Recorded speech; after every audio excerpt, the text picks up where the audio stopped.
Man. So you guys relieved for the third season to get out and start getting started? Yeah, excited. Yeah. Super excited. Yeah, we're in that interesting spot where we're about to premiere, but we're still posting. So it's like the amount of time that we have to block episodes is gonna get shorter and shorter and shorter as we get to the last 4. But yeah, it's really exciting that it's finally gonna be out in the world, and I think it's a pretty dang good season. I'm really excited about it. Were you really surprised at the whole Szechuan thing? How that seemed to take a life of its own? Even here, there are probably lots of non-licensed T-shirts that have that wrap on it. We did not. I mean, that was a joke that we could have never anticipated would be a. I mean, I certainly didn't think it would be like a thing. You know what I mean? Like, I just thought it would be. I don't know. I thought there's so many other things in that episode that I would assume would have been like a thing, more than the Szechuan sauce. Yeah, me too. Is this something you legitimately have been craving for the last 20 years? Yeah. I had heard that they had a limited batch of it at the Winter Olympics in Canada back in 2000. I don't know when this was, 2008 maybe? You could look it up, whenever the Winter Olympics in Canada was. And I called every McDonald's in LA. They didn't know what I was talking about. I went online to see if maybe people were posting it on eBay. No. I tried to maybe, I might have even gone so far as to try to connect with people in Canada to see if they could get me some and mail it to me, and that failed. I didn't have the reach that I do now. I didn't know anyone. I was a hermit, and I still am kind of agoraphobic, social anxiety. You're doing great now. The whole bag. But what do you got? But that was one example of me thinking about that sauce, doing whatever I could to try to taste it again. And then these guys have been hearing me talk about it for years, and then yeah, that kind of stuff finds its way into this show sometimes, where it's like, okay, this is a real thing, and it's almost like kind of making fun of me, sort of, right? Like a little bit of that, like. No. But you are getting the bottle. That's for sure. Yeah, no, they're sending me a jug of it, and and I'm going, and like we just talked about, I'm going to try it. I'm gonna make sure that John is filming. I think we should get together and like actually, I would love to. I want to see your reaction. Right. You're disappointed, like that would be, this, yeah. And maybe I'll be like, oh my god, John, run out and get me 50 more McNuggets. I don't know what's gonna happen. I think it's adorable because Rick is such a brilliant asshole who knows everything and is one step ahead and better than everybody and all that. To see him genuinely passionate about the mundane things he's passionate about, that's what makes those moments work, right? Yeah, we got like your typical like sort of like logical question of like, well, if Rick can create a cognition amplifier in the span of 2 seconds for a dog, then turns him sentient or whatever, hyper intelligent, and if he can make a portal gun and blah blah blah, why couldn't he just make the Szechuan sauce that he wants to? And the answer to that is you can't fucking make that sauce. It's impossible. There was the last season, and also it needs to come in a little cup, and you gotta have the good mentions. Here's a little trivia. Play baseball. Here's a little trivia. Remember this? Exactly. Last season, the episode that was the microverse one where they go to the different worlds. That originally was conceived as Rick had this whole civilization he had in his lab that he developed, and planets and galaxies and civilizations, and he would liquefy it down into the Szechuan sauce, because it's the only way you can make the Szechuan sauce is by having the civilization. Is that created. really true? Yes, you were going to do that? Yes. I don't remember that. That's insane. So the Szechuan sauce kind of got separated out from that idea, found its way into 301. Do you remember that? I remember that it was going to be Szechuan sauce? Yeah. That's not Szechuan sauce, but yeah, some kind of delicious dipping sauce. Okay. So way to go, Ridley. I think he's misremembering, but all right. Well, hey.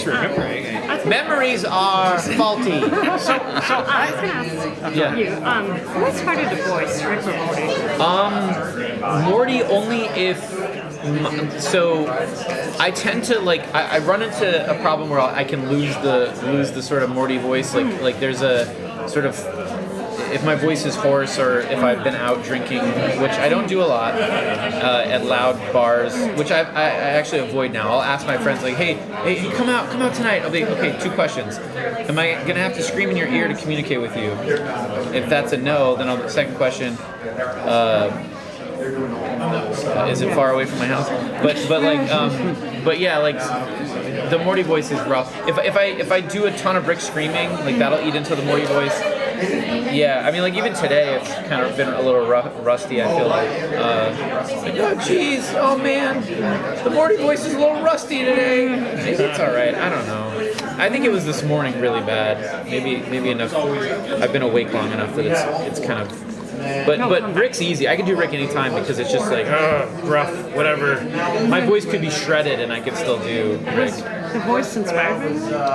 Oh yeah, I mean totally like Doc Brown and Marty McFly, like just a really shitty. That's where the voices came from. Oh yeah, the original like. Not from a legal standpoint. Yeah. In a parallel universe, are you guys at Comic-Con right now, and what are you doing?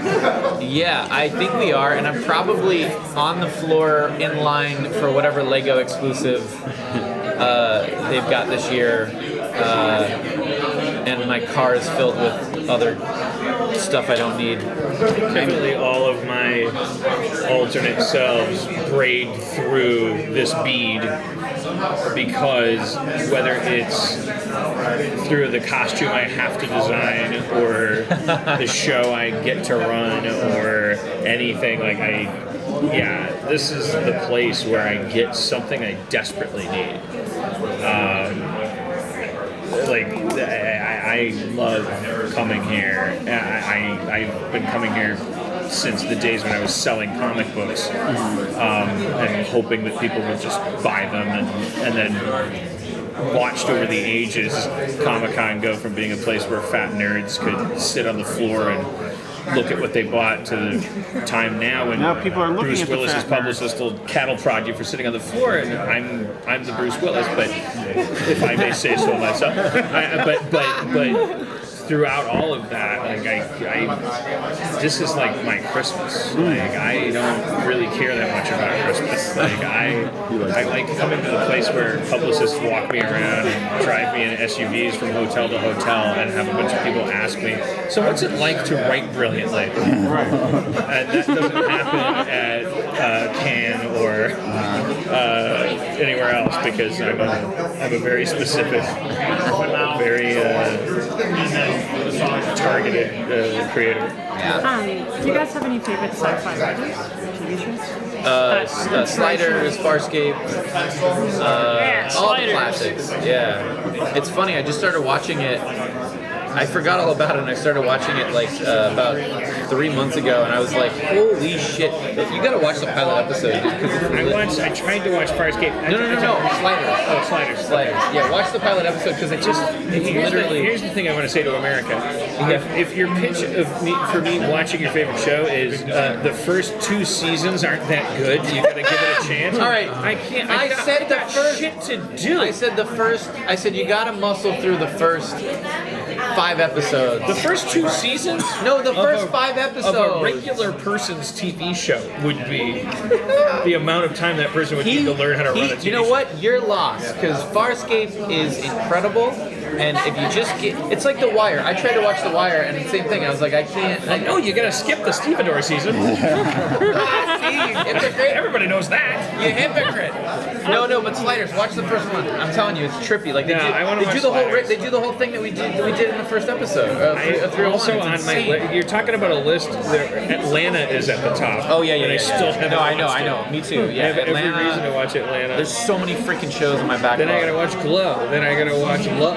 Then Mr. Robot. I gotta watch some seasons of Mr. Robot. Yeah. I mean, what's an old fat piece of shit? American Horror Story. Haven't seen that one yet. Colony. Starring Josh Holloway. The Dome. You guys familiar? How about Quark? Underrated show. Don't even know what that is, but Years of Intervention. I just like. Colony is awesome. That show's too Yeah.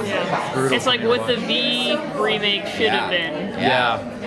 for that Watch Colony. last promo that you guys dropped, were you guys work with other artists, or was that you guys?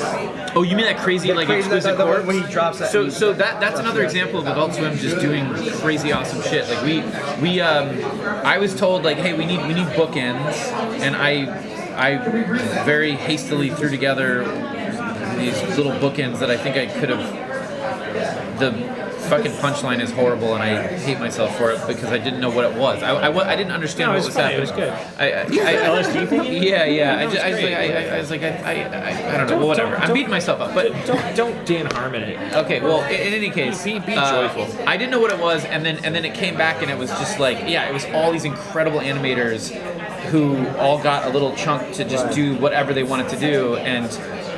Yeah, I mean, we were just blown away by it. I mean, absolutely blown away, and we truly didn't even know what it was until we saw it. And we It's were really like, intimidating sometimes. It's like, you're at a network and you have the luxury of blaming all your problems on, oh, they don't understand the show. They don't promote it enough.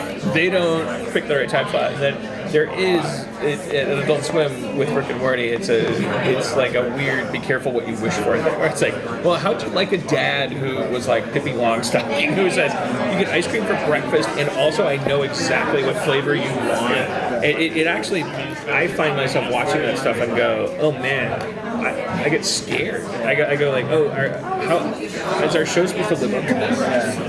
Like it's so good. They are so good at like, It's the network is the fucking best. We're very lucky to be able to work with them. just gotta figure out how to screw it up. We're working on it. I will figure it out. We're working on it.